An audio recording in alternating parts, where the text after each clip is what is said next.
ಮಂಗಳವಾರ ಅಂದರೆ ಸೆಪ್ಟೆಂಬರ್ 9ಕ್ಕೆ ನಡೆದ ಉಪರಾಷ್ಟ್ರಪತಿ ಚುನಾವಣೆಯಲ್ಲಿ ಎನ್ಡಿಎ ಅಭ್ಯರ್ಥಿ ಹಾಗೆ ರಾಜ್ಯಪಾಲ ಸಿಪಿ ರಾಧಾಕೃಷ್ಣನ್ ತಮ್ಮ ಪ್ರತಿಸ್ಪರ್ಧಿ ಬಿ ಸುದರ್ಶನ್ ರೆಡ್ಡಿ ಅವರನ್ನ ಸೋಲಿಸುವ ಮೂಲಕ ಭಾರತದ 15ನೇ ಉಪರಾಷ್ಟ್ರಪತಿಯಾಗಿ ಆಯ್ಕೆಯಾಗಿದ್ದಾರೆ. ರಾಧಾಕೃಷ್ಣನ್ ಹಾಗೆ ರೆಡ್ಡಿ ನಡುವಿನ 150 ಮತಗಳ ಅಂತರ ಇದು ಉಪರಾಷ್ಟ್ರಪತಿ ಚುನಾವಣೆಯಲ್ಲಿ ಅತ್ಯಂತ ಕಮ್ಮಿ ಅಂತರ ಎನ್ನಲಾದ ಹಾಗೆ ಈ ಹಿಂದೆ 2022ರಲ್ಲಿ ಜಗದೀಪ್ ಧನ್ಕರ್ 528 ಮತಗಳನ್ನು ಪಡೆದು ವಿರೋಧ ಪಕ್ಷದ ಅಭ್ಯರ್ಥಿ ಮಾರ್ಗರೇಟ್ ಆಳ್ವಾ ಅವರನ್ನ ಸೋಲಿಸಿದ್ರು. ಆಳ್ವಾ ಕೇವಲ 182 ಮತಗಳನ್ನು ಮಾತ್ರ ಗಳಿಸಿದ್ರು.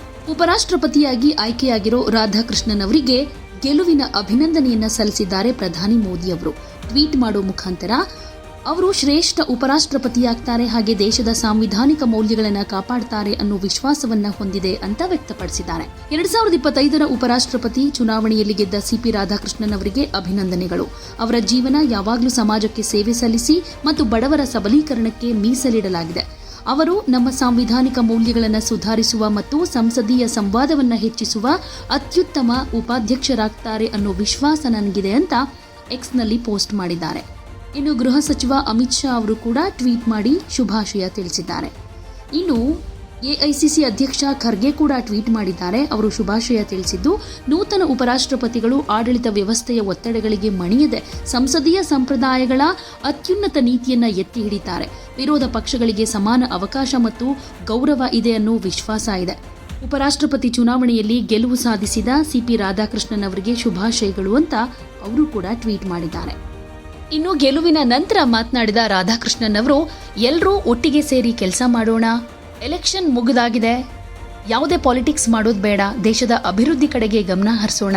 2047ರಲ್ಲಿ ಭಾರತ ವಿಕಸಿತ ಭಾರತವಾಗುತ್ತೆ, ಅದಕ್ಕಾಗಿ ನಾವೆಲ್ಲ ಶ್ರಮಿಸೋಣ ಅಂತ ಹೇಳಿದ್ದಾರೆ. ನನಗೆ ಸಿಕ್ಕಿರೋ ಜವಾಬ್ದಾರಿಯನ್ನ ಸಮರ್ಥವಾಗಿ ನಿಭಾಯಿಸ್ತೀನಿ, ಹಾಗೆ ಯಾವುದೇ ಪಾಲಿಟಿಕ್ಸ್ ಮಾಡೋದು ಬೇಡ, ಪ್ರಜಾಪ್ರಭುತ್ವದಲ್ಲಿ ನಂಬಿಕೆ ಇಡೋಣ ಅಂತ ಹೇಳಿದ್ದಾರೆ. We all have to work together. If India, we have to develop Viksit Bharat by 2047 means we should not do politics in everything. We have to forget, once the election is over, we have to forget the politics and we have to concentrate on the development. I will, in the new capacity, I will try my best for the development of this nation. But sir, earlier we have seen that the opposition they raised so many questions. Do you think you got new responsibility now? They will support opposition. What is your message? Sir, Mr. Khadge, in democracy, yes, ruling party as well as opposition, both are important. It is the two sides of the same coin. The interest of the democracy will be taken into account. Sir, Mr. Khadge seems to have lost faith in VP post, sir. He is saying that he would expect you to have that equal footing for opposition, and he is also saying that you won't succumb to the dispensation. Every post is important, but every post has its own limitations. We have to understand that and we have to work within that framework. Thank you.